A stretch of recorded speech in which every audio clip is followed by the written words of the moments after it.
한동훈 멘토 조갑제, 일종의 신당 설계도를 내놨다.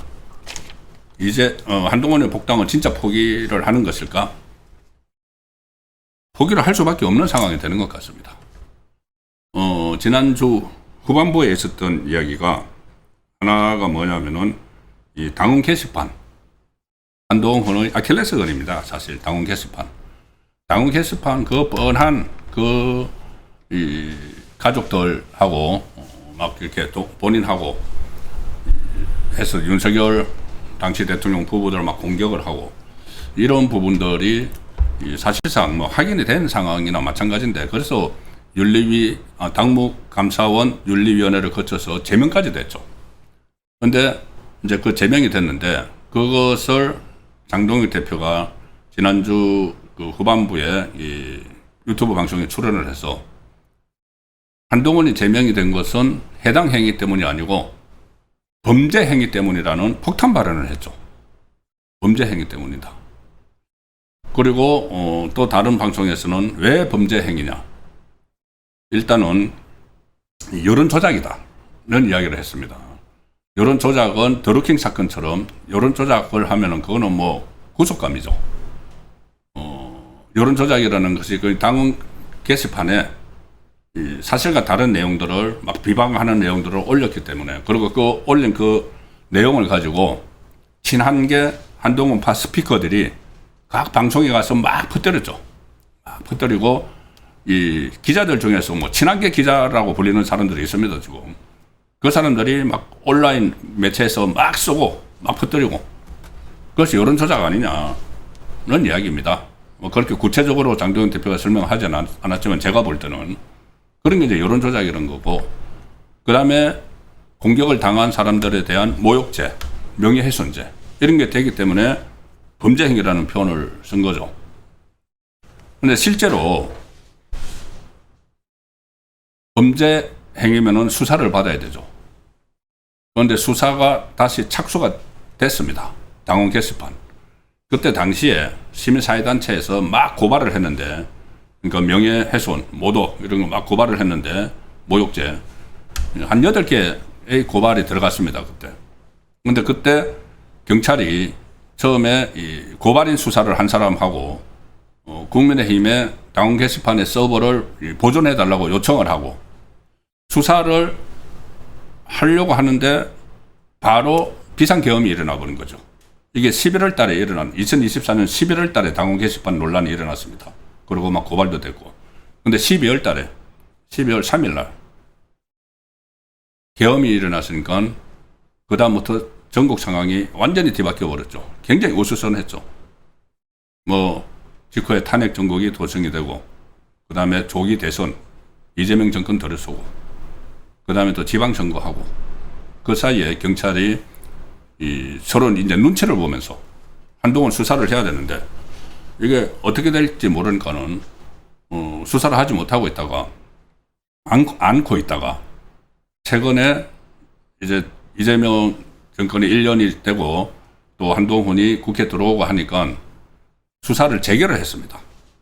그래서 홍보국 직원을 참고인으로 소환을 해서 이 당원 게시판 시스템에 대해서 다 이제 점검을 했죠. 그럼 지금부터 수사가 본격적으로 진행된다는 겁니다. 아마 그 홍보국 직원이 소환이 됐으면은 당에 보고를 했겠죠. 그래서 장동혁 대표가 그 보고를 듣고 이제 범죄 행위라는 표현을 썼을 겁니다. 그런데 한동훈이 여기에 대해서 일절 반응을 안 보이고 있습니다. 그 한동훈계 스피커들, 한동훈파 스피커들은 이게 그 질문이 나오면 이거 뭐 이 장동혁이 뭐 도가 지나쳤다 뭐 이런 식으로 막 원색적으로 하지만은 이것을 한동훈은 직접 이야기를 안 하고 있습니다. 범죄 행위라고 그렇게 다른 일 같으면은 한동훈이 일일이 다 반박을 하는데 이거 못하는 게 뭐냐? 이게 이슈가 되버리면은 본인에게 불리하기 때문이죠. 당원 게시판이 다시 이 시점에 이슈가 되면은, 그리고 이게 경찰의 수사가 진행이 되기 시작을 했기 때문에 본인에게 굉장히 불리하게 됩니다. 이거를 건들면 건들수록. 그러니까는 이것은 타치를 안 하고 있는 거죠. 타치를 안 하고 있는데 그 사이에 수사는 시작됐다. 그러면은 그 상황에서 본인이 복당하겠다는 말은 굉장히 어려워지는 겁니다. 거기다가 여기 이제 장동혁 리스크가 그렇게 생겼고, 또 하나 안철수 리스크가 주말 사이에 생겼죠. 어제 제가 정가뒷담화에서 설명드린 대로 안철수 의원이 기자회견을 해서 본인이 지난번에 법정에 가서 증언을 한 내용, 그 12.3 때 처음에 국회에서 모이지 말고 당사로 모이라고 지시했다는 사람이 추경호보다 먼저 한동훈이 했다. 한동훈이 지금까지 자기는 줄기차게 처음부터 국회로 다 모이라고 했다고 자기 책에도 쓰고 했는데 그 내용하고 다른 폭로가 나와버린 거죠. 그러니까 그 한동훈이 어정쩡하게 그거는 임시직결제였다 이렇게 했지만은 어제 안철수 의원이 기자회견을 하면서 조목조목 다 이야기를 했습니다. 그게 아니고 본인이 당시에 모여있던 의원들에게 들은 말하고 그 다음에 원내 대표실에서 이렇게 지시를 내린 그 공문이 남아있죠. 문자 메시지로 보낸 거. 그걸 다 확인을 하고 한 말이다.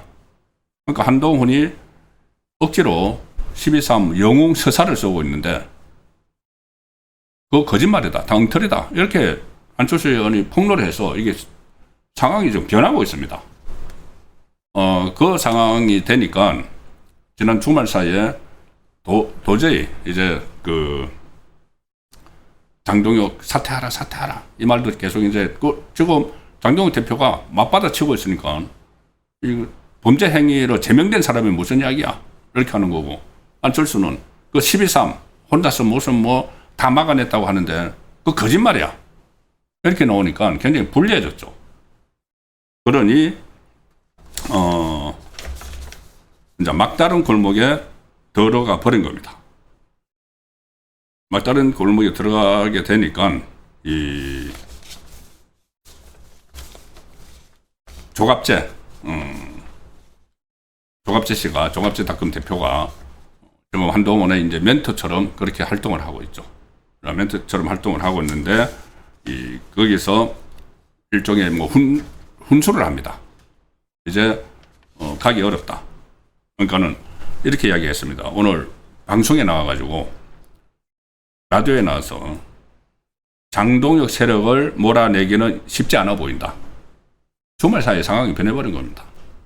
장동혁 세력을 몰아내기는 쉽지 않아 보인다. 그래서 이 상황이라면은 국민의힘 분당 가능성이 있다. 한동훈이 부산을 기반으로 창당을 하라고 권하고 싶다. 아마 권하고 있는지도 모를 겁니다. 이렇게 여론을 슬쩍 흘리는 거죠. 왜 부산을 기반으로 하느냐. 거기에 대해서 이런 말을 합니다. 이 내용은 제가 기사 내용으로 좀 소개를 드리겠습니다. 조갑재 씨하고 이야기한 거 JTBC 보도 내용으로 정리를 해보겠습니다. 안철수 의원이 어제 기자회견을 하면서 한동훈은 우리 당의 얼씬도 하지만 국민의힘 복당을 단호히 반대한다. 이렇게 저는 강하게 이야기했죠. 그렇게 공개적인 이제 한동훈 복당 반대 목소리가 이제 안철수 의원을 비롯해서 터져 나오고 있고, 그러니까 조갑재닷컴 대표가 오늘 라디오에 나와서 이런 말을 합니다. 나는 그 한동훈에게 창당을 하라고 하고 있다.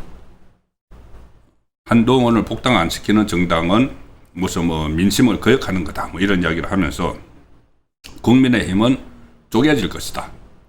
이런 이야기를 하고, 그리고 부산을 주목해야 한다. 부산. 뭐냐면은 한동훈이 일단 지금 부산에서 당선돼서 국회로 들어갔기 때문에 그런 말을 하는 겁니다. 부산은 대구하고 다르다. 보수의 성지를 대구라고 그러는데 보수의 성지는 부산이다. 갑자기 보수의 성지가 부산이라고 합니다.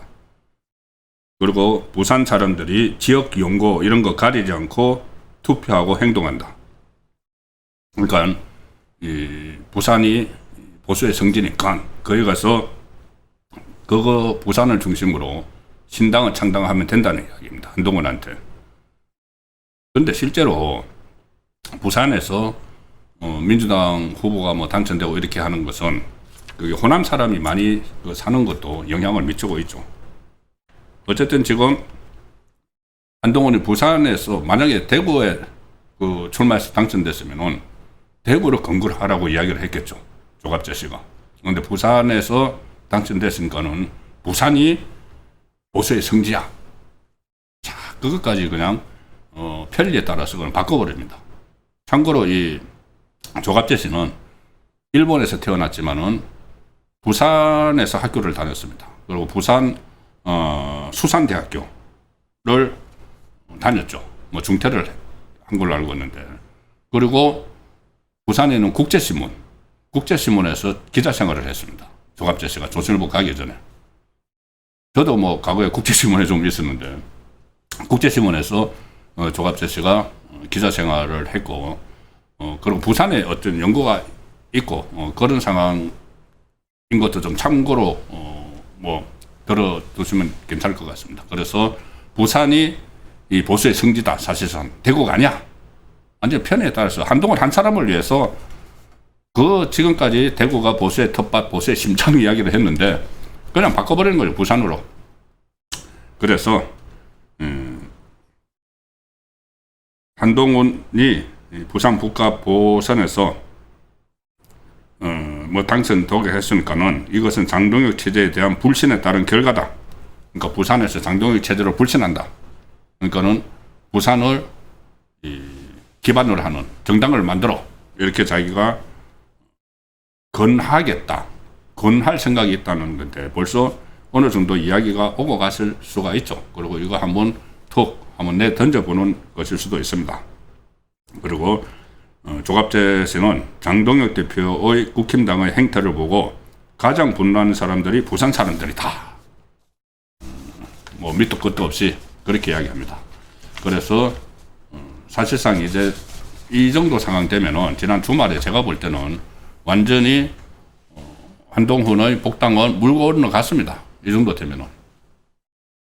우선 뭐 자기가 서로 이제 스스로 셀프 영웅 서사를 썼던 그 12.3 그 이야기도 앞으로 논란이 계속 돼야 되는 것이고, 이거 어떻게 되면은 어떻게 보면 수사를 다시 2차 특검에서 2차 내란몰이 특검에서 건창용 특검에서 한동훈 수사를 할 수도 있습니다. 2차 특검은 좀 1차 특검 조은석 특검에서 했던 것을 막 뒤집고 있죠. 가령 각종건, 홍장원 계엄의 내부 고발자였다고 주장하는 이 사람들, 또 조상현 수방사 경비단장, 무슨 참군인, 서강대교를 넘지 말라고 했다. 이재명이 악수하고 막 훈장 두고, 이 사람들도 2차 특검에서는 전부 다 지금 입건하고 있죠. 아니야. 나중에 이제 입장을 바꾼 거지. 초창기에는 계엄에 동조한 거야. 그래서 다 입건을 하고 있습니다. 홍장훈, 각종건, 조성현. 한동훈도 지금 조은석 특검에서는 추경호만 입건을 기소를 했지만은 한동훈도 그런 건창용 특검의 그런 방향에 맞춰가지고 그런 기조에 맞춰가지고 엮일 수도 있는 거죠. 그래서 이렇게